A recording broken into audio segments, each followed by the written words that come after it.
ہجرت کی رات میرے نبی نکلے تو ابو بکر کبھی آگے چلتے کبھی پیچھے چلتے، کبھی آگے چلتے کبھی پیچھے چلتے۔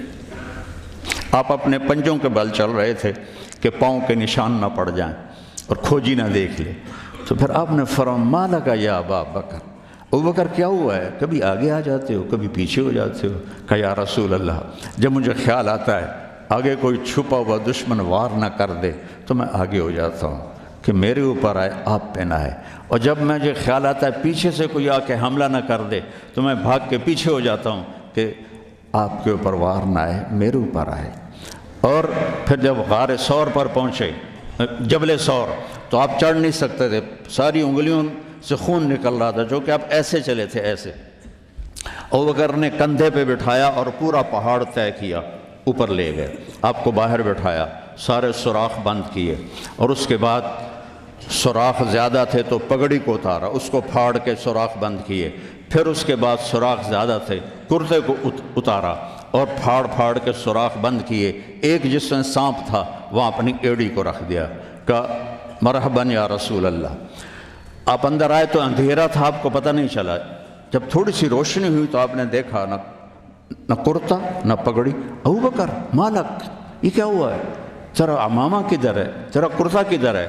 تو کہا یا رسول اللہ یہ سوراخ تھے، مجھے ڈر ہوا کہ ان میں کوئی چیز آپ کو تکلیف نہ پہنچائے، تو میں نے اپنے کپڑے پھاڑ کے سوراخ بند کیے ہیں۔ تو ایک دم میرے نبی رونے لگے اور ہاتھ اٹھا کر کہا یا اللہ میں ابو بکر سے راضی ہوں، تو بھی اس سے راضی ہو جا اور اسے جنت میں میرا ساتھی بنا دے۔ تو ایک دم جبریل آئے، یا رسول اللہ، اللہ تعالیٰ فرما رہے ہیں ہم ابو بکر سے راضی ہو اور جنت میں آپ کا ساتھی بنا دیا۔ انہوں نے میرے نبی کی زندگی کو یوں سچ کر دکھایا۔ موسیٰ علیہ السلام کی قوم کو اللہ نے کہا جاؤ ملک شام جا کے عمالقہ سے لڑو،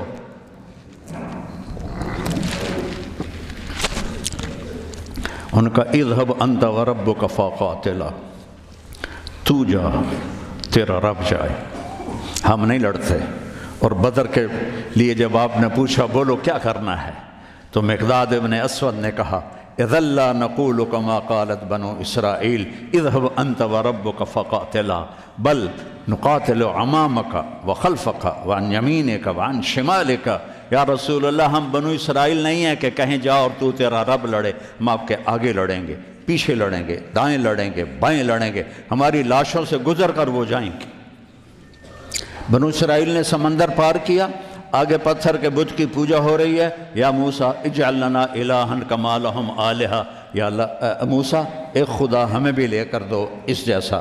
یہ بنو اسرائیل ہیں، اور میرے نبی کا انتقال ہوتا ہے پیر کے دن، اور ابو بکر صدیق اوالی گئے ہوئے ہیں اپنی دوسری بیگم کے پاس، ان کو خبر ملتی ہے تو وہ بھاگے ہوئے آتے ہیں اور آپ کے چادر ہٹا کر آپ کا ماتھا چومتے ہیں اور گرم گرم آنسو ماتھے پہ گرتے ہیں، وا خلیلا وا صفیہ وا نبیہ۔ اور اس کے بعد آپ مسجد میں جاتے ہیں تو شور و فغاں ہے، اور عمر تلوار لے کے کھڑے ہیں، جو کہے گا اللہ کا رسول فوت ہو گیا میں اس کو قتل کر دوں گا، وہ اللہ کے پاس گئے ہیں، وہ واپس آئیں گے۔ تو ابو بکر ممبر پر آئے، کہا عمر اقعد اقعد، کھڑے ہوئے آدمی کو کہنا ہو بیٹھ جاؤ تو اقعد، اور لیٹے ہوئے آدمی کو کہنا ہو بیٹھ جاؤ تو اجلس۔ یہ حسن عربی ہے کہ ہر حیت کے لیے الگ لفظ ہے، کھڑے کے لیے اقعد، لیٹے ہوئے کے لیے اجلس۔ عمر اقعد، کہا نہیں بیٹھوں گا۔ تو پتہ چل گیا کہ جوش میں ہے، ممبر پر آئے، ایھا الناس من کان یعبد محمدا فإن محمدا قد مات، جو محمد کی پوجا کرتے تھے وہ سن لو کہ انہیں اللہ نے بلا لیا، ان کا انتقال ہو گیا۔ ومن کان یعبد اللہ فإن اللہ حی لا یموت، اور جو ایک اللہ کی پوجا کرنے والے ہیں ان کا رب زندہ ہے، موت سے پاک ہے۔ میرے نبی نے ایسے لوگ تیار کیے جنہوں نے میرے نبی کی زندگی کو سچ کر دکھایا اور جانوں کے نذرانے پیش کر کے آپ کی زندگی کو دنیا میں زندہ کیا۔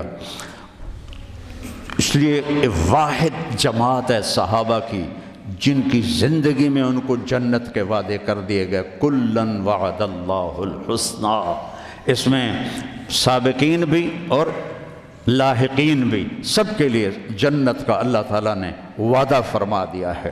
ایک امت تیار کی، ایک امت تیار کی۔ سارے قرآن نہیں پڑھے ہوئے تھے، حضرت خالد بن ولید نے فجر کی نماز پڑھائی، تھوڑی سی آیات ایک جگہ سے پڑھی، تھوڑی سی ایک جگہ سے، تھوڑی سی ایک جگہ سے، اس طرح کر کے انہوں نے نماز مکمل کی، اور نماز کے بعد کہنے لگے لقد شغلنی الجہاد عن القرآن، بھائی معاف کرنا، جہاد کی وجہ سے میں تو قرآن بھی نہیں پڑھ سکا۔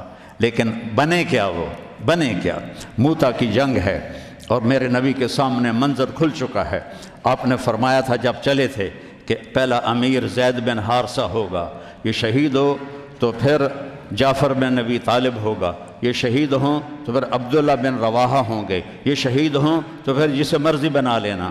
ایک یہودی سن رہا تھا، کہنے لگا اے ترایتا گئے، یہ گئے، یہ نہیں زندہ آتے۔ تو اور وہاں 1,00,000 رومی اور 3,000 صحابہ۔ تو حضرت زید بن ثابت شہید ہوئے، اللہ کے نبی نے کہا تقدم زید فقاتل وقتل ودخل الجنہ ثم اخذ الرایۃ جعفر فقاتل وقتل ودخل الجنہ۔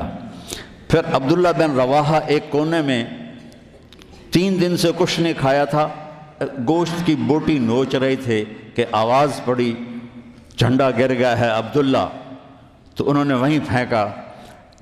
پہلے 2 درویش تھے، فقیر تھے، یہ بڑے مالدار تھے۔ پہلے 2 مہاجر تھے، یہ انصاری تھے۔ 4 بیویاں تھیں، باغات تھے، غلام تھے۔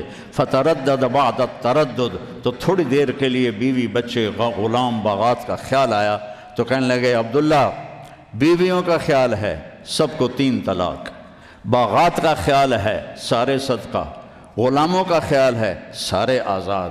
اقسمت یا نفس لتنزلن کارہتن او لتطاوعن ان اجلب الناس وشد الرن ما لی اراکی تکرہین الجنہ قد طالما قد کنت مطمئنہ هل انت الا نطفۃ فی شنہ۔ اے عبداللہ کافی زمانہ گزر گیا ہے زندگی گزارتے ہوئے، چل اپنے ساتھیوں کے ساتھ مل تو بھی، اور جھنڈا اٹھایا اور آگے بڑھے۔ اور آپ نے فرمایا اب عبداللہ نے جھنڈا اٹھایا اور آگے بڑھے اور قتل ہوئے، اور پھر آپ خاموش ہو گئے تھوڑی دیر کے لیے۔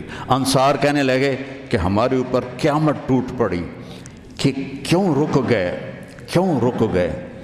دونوں کی دفعہ تو فوراً فرمایا، اب کیوں رک گئے؟ پھر آپ نے کہا وَدَخَلَ الْجَنَّةِ۔ تو انصار نے عرض کی یا رسول اللہ آپ رک کیوں گئے تھے؟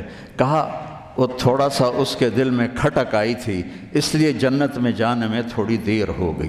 اب جھنڈا گر گیا، ثابت ابن اکرم نے جھنڈا اٹھایا، کون لے گا یہ جھنڈا؟ انہوں نے کہا تو لے، تو بدری صحابی ہے، تو لے۔ کہا نہیں میرے بس کا نہیں ہے۔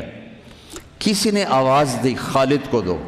خالد کی پہلی جنگ تھی، صلح حدیبیہ کے بعد ایمان لائے، اور ان کی پہلی جنگ تھی۔ وہ فرمانے لگے بھائی میں تو ابھی مسلمان ہوا ہوں، کسی اور کو جھنڈا دو۔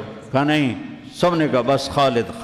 انہوں نے ایک ہاتھ میں جھنڈا لیا، اور جب یوں تلوار کو جب اٹھایا نا، تو میرے نبی نے فرمایا ثم صلی اللہ سیفا من سیوفہ، اب اللہ نے اپنے تلواروں میں سے ایک تلوار کو نیام سے باہر نکالا ہے، اور انہوں نے ساری رومیوں کی فتح کو شکست میں تبدیل کر دیا۔ 9 تلواریں ان کے ہاتھ سے ٹوٹیں لڑتے لڑتے، اور اتنا روب چھا گیا کہ پورے روم میں دہشت پھیل گئی خالد ابن ولید کی۔